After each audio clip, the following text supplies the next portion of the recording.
Hey there everybody, welcome to Tucktuk's Trinkets and Terrain. Elden Ring is all the craze right now, so I wanted to build a piece of terrain inspired by the Erd Tree, the sort of magical, enormous tree that the game is sort of centered around. And I ended up with this. Clearly it's not the Erd Tree itself, but I really like the sort of glowing aspect of it. I think it turned out pretty sweet.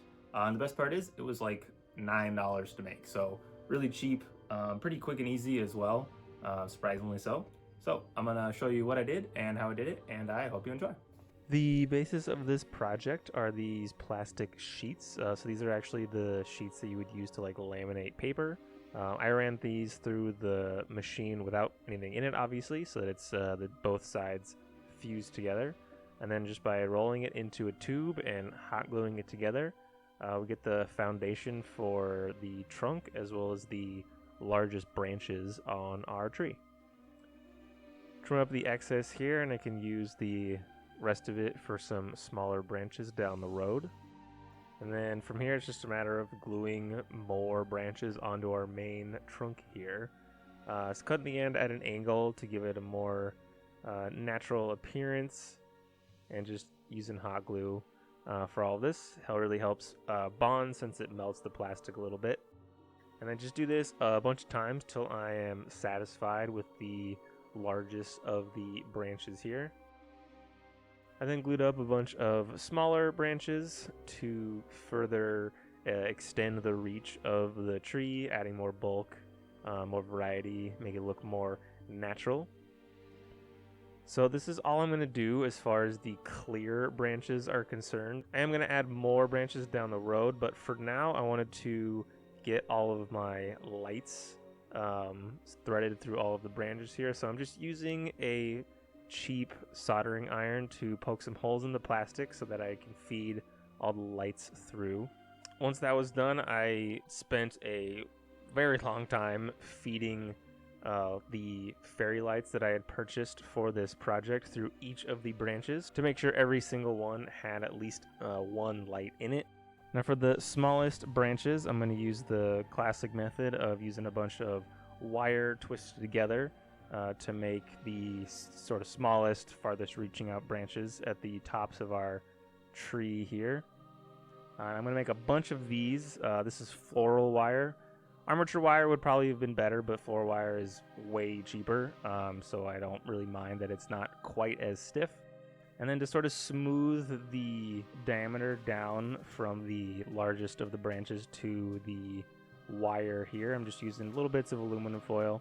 Helps connect everything all together and gives it a more even slope rather than abruptly going from the large down to the very small. I occasionally have cut the branches as well to help with that smooth transition. And then once I'm satisfied, I just again repeat this process on all of the branches until we get our full canopy. I then grabbed a chunk of XPS foam and carved out the bottom to fit the battery packs. I ended up buying 2 sets of lights for this project, so I wanted to make sure that they sat nicely underneath the tree itself. And then with a bit of carving to make it a little bit more natural, I fed the wires of the lights through the little hole here and glued everything in place. Now obviously our largest branches are very smooth and odd looking, so to add some texture, I'm going to use some paper towels. This was the plainest paper towel that I could find. Most of them had really fancy designs, but this one was plain enough that I thought it would work. And by splitting the 2 sheets of the paper towel, not only do you get twice the amount of stuff, but I wanted this to be as thin as possible to let as much light through as possible. So I was very careful not to overlap too much. Some overlap is fine because it'll add some variation to how much light is going through. So just with some white glue, water, and a paintbrush, I just started layering down all these single ply paper towel strips all across the entirety of the plastic bits. I started to do the wire as well, but it was frankly just way too tedious, so I just gave up on that. I figure once we add all of our foliage, the wire itself will be covered, and it won't matter too much in the end. Set that aside to dry, and then once it was, I came back and I painted all of the wire branches a bright gold. I wanted to try and emulate the light coming from the larger branches. I figured gold would be a good way to do that rather than like a yellow. I was going for more of a a regal look. So I really leaned into the gold paint on basically every step of the painting process here. Now with those all done, I mixed up a very, very thin wash to do all of the larger branches. Acrylic paint is opaque, so I wanted to make sure that enough light was going to come through. So I made a very, very thin wash with some dark brown and again gold paint mixed together to give it a little shine. And I applied this very thinly multiple times to gradually increase the saturation of the color till it was at a point that I was happy with it.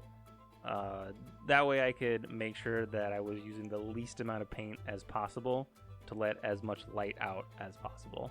I did this while the gold was still wet to sort of create a wet blend between the gold branches and the darker brown of the larger ones. I did also add some black to the wash here and dab it on sort of randomly across all of the branches to add some variation to the color to the main part of the tree. And then while that was drying, I painted up the base with some black paint and Mod Podge. This will get flocked down the road. I figured this was as good a time as any so that it would all dry at the same time. So you can see here it's all dry. We got a really nice color from the wash, some variation, which I was really happy with. I painted the base dark brown. This, like I said, will get flocked, but the brown will just help in case any of the flock falls off. There's not just black or the pink foam underneath it. Get a nice dirt color. I then went in with the same gold as the branches and dry brushed a lot of the main tree. Again, just trying to incorporate gold into basically all of my painting steps to add to that brightness, that sort of regal look that I was going for. So next I prepped what I will use for the bulk of the foliage. So this is polyfill. It's the stuff that you use to like stuff pillows or stuffed animals, things like that. So there's a little bit of water in this tub here, and I'm going to mix in a bunch of dark green and gold paint and just soak the whole thing with this mixture. My hope here was to dye all of this so that, again, if any of the finer foliage would come off, there's a green color underneath it at the very least, so it doesn't look too weird. This worked, I would say, moderately successfully. Polyfill is essentially plastic, so paint doesn't stick to it too well, but I got enough of it on there that I was happy with the result once it was dry. You can see here's what it looks like after a few days sitting in the sun. And then to attach it, I'm just going to use this spray-on Gorilla Glue, hence the plastic sheet covering my workbench. And I'm just to spray this on to all of the wire branches, and then just stick on the polyfill to fill out the foliage of the tree. I've seen people use like sponges and other more dense materials, but I had polyfill on hand. I didn't have to go buy it, so this is what I chose to use. And I think it does work out in the end, albeit it's a bit funky to work with. So just making sure to fill out all the branches, cover all of the wire, or at least the majority of the wire.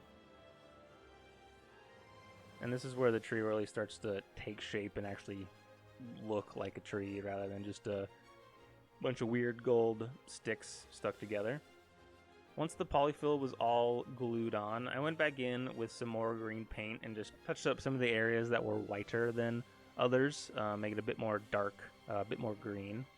Now this next step I ended up doing in my garage where the lighting is less than ideal, so I didn't end up filming, but it's a pretty simple process. I'm going to use this mixture of different seasonings actually, so it's like parsley flakes, oregano, a couple different ones, give a nice color variation, and I'm going to glue that on to all of the polyfill for the leaf texture. But to finish this off, I used some PVA glue and a bit of static grass to cover the base of the tree, Added a few clump foliage bushes. I glued down a few flower tufts as well for a little pop of color. As well as this skull that I think is from a black dragon, or a young black dragon mini. I painted it up and glued to the base of the tree here. And that is the final step. Now obviously this is a far cry from the actual Erd Tree in Elden Ring, but as far as inspiration goes, I'm really happy with how this turned out. The glowing trunk and branches add a really cool effect. So I can use this in my Dungeons & Dragons games as like the world tree, sort of Idrisil style, something like that. If you did enjoy the build here, I would appreciate if you subscribed and hit the like button. I have an Instagram account that you can check out. I post in-progress pictures and other things that I've got going on, as well as the occasional dog picture. We just got a new puppy, so lots of stuff going on over there. I also have an Etsy shop where you can pick up dungeon tiles and terrain, things to use for your Dungeons & Dragons or other tabletop games. Both of those links can be found in the description below. But more than anything, thank you so much for stopping by. We'll see you next time.